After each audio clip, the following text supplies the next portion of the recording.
This is a PokePress special report. Hi, I'm Stephen Reich, here at the Marriott Madison West at Geek.Kon 2012 with Eric Stuart, who, as many of you will know, did the voice of Brock and James and many other characters during the first 8 seasons of the Pokemon TV show. And Eric just had a few questions for you. So first off, how did you get into voice work? Well, Stephen, first I want to say it's great to be here. I appreciate that. I actually got my first job at a recording studio through a contact at a tennis club where I used to work every summer. The person that owned the tennis club knew I was a musician and offered me a job working at her studio. And I thought, this is great because I want to be a musician. I want to work around musicians. I want to learn about recording. And after the first 2 weeks of, making coffee and taking the garbage out, I asked the boss, so when did the bands come in? And she said, well, we don't record bands here. We only do voiceovers. We do radio and TV voiceovers. And I said, wow, okay. And so I worked there for about 10 years, and I started off as the coffee guy. And then I made my way up to being the production assistant casting director. And while I was a casting director, I would bring in people for commercials, such as maybe I had a Pizza Hut commercial with a husband and wife or 2 young people talking and on a date. And I'd have 10 guys come in and 10 women. And sometimes maybe one of the guys couldn't show up, and at the last minute he would call and say, I can't make the audition. So I'd have one woman waiting to read with somebody. Well, I would read with them. And gradually, the clients would pick me in the casting. And then I made my way up to being a producer. Then I ran the studio for 10 years. So I sort of absorbed the business like a sponge by being so involved in voice acting, production, and directing. Then one of my advertising clients said to me, I have a friend who's doing a anime dub, and they're looking for young voices. Do you want to audition for that? And I thought, yeah, this sounds cool. Well, that was Slayers. And I got the role as Gowry on the Slayers, and that became my first main series that I voiced. So that was kind of my tripping into the business. I never went out looking to be a voice actor because I was a singer. At least I knew how to use my voice as an instrument, and I discovered a whole new career in commercial voices as well as dubbing for anime. And how did you end up getting to work on Pokemon? There's a little bit of a story there, isn't there? Yeah, it's actually very interesting because same production company that I was doing some work, or same people involved with the people I was working on Slayers, recommended me for another show to audition for it. And I thought, okay, great. So I go in and I audition for a bunch of roles, and I get nothing. And about a week later, I get a phone call. Yeah, listen, we started recording the show, and the guy that we picked for Brock, we don't like him. It's not working out. We'd like you to come back and voice Brock. We listened to your audition again, and we liked it a lot. And I said, okay, that's great. So I went in, and I then was Brock.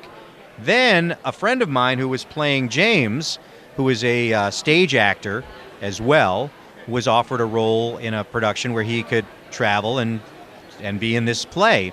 And he said, that's what I really want to be doing. So he left the show, and they asked me to come in and imitate him. So for the first 8 shows, it's the other actor, and then I took over imitating what he had done. But we also were trying to figure out exactly how to approach this character, and the director at the time really felt that Team Rocket was very serious, that they were bad guys that were legitimate.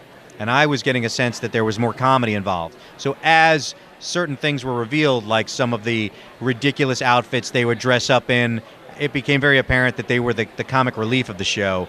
And so I started to really branch out with James, came up with the giggle and the laughing, and a lot of his silliness came from knowing that now this character was funny. So what started off as nothing became 2 of the main characters in the show. Pretty cool. Now, one other thing that you had to do a couple times during the run of the show that you were on, occasionally you'd be asked to actually sing as a character, sort of combining voice acting with being a musician. What is that like? Do you have to keep certain things in mind, or are there certain things you have to do to make sure everything comes together correctly there? Well, what's interesting is the fact that I am a singer makes it easy for me to at least sing the notes, stay in the rhythm of the song. But it's funnier when the characters are not great singers. You know, Bugs Bunny singing a song was very funny.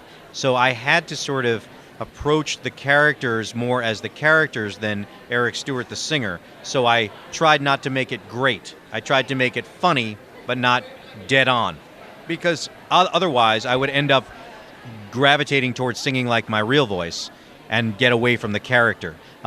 Brock is a much more pinched, higher register version of my own voice, so he wasn't that hard to do. James, being so much in this rounder tone, lower voice, is not where I normally sing. It's not a place I position my voice when I sing. It's very airy, and you use a lot of air just doing his voice.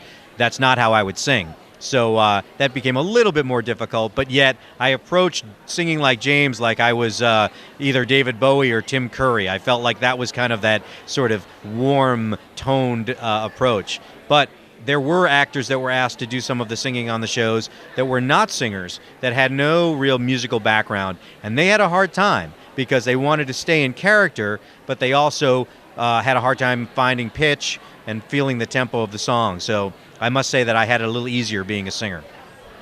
And of course, you're still a musician today. You have a latest album. You also have one that's coming out soon. Why don't you pick a couple songs you've been working on lately and tell us about them? Well, we recently released an album called Falls on Me.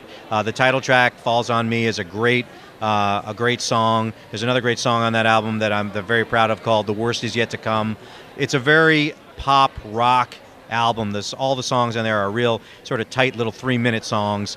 That's why we were able to jam so many on there. But right now, we just finished recording a brand new album, and it's being mixed right now, and we're hoping that in the next couple of months that'll be finished. I got to finish working with the art director on all of the other things that go along with making an album besides the music is now what we're dealing with. We're also going to finally produce a professional video for the first time with the band. And that album is called Lipstick and Barbed Wire.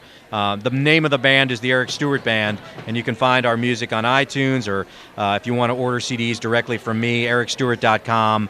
I'll even autograph them and things like that. But look for Lipstick and Barbed Wire to come out in the next couple of months. All right. Well, thank you very much, Eric. Been great having you on the program. Thank you, Stephen. I appreciate it. This has been Stephen Reich from the Marriott Madison West at Geek.Kon 2012, talking to Eric Stuart, longtime voice actor for the Pokemon TV series. This has been a PokePress special report.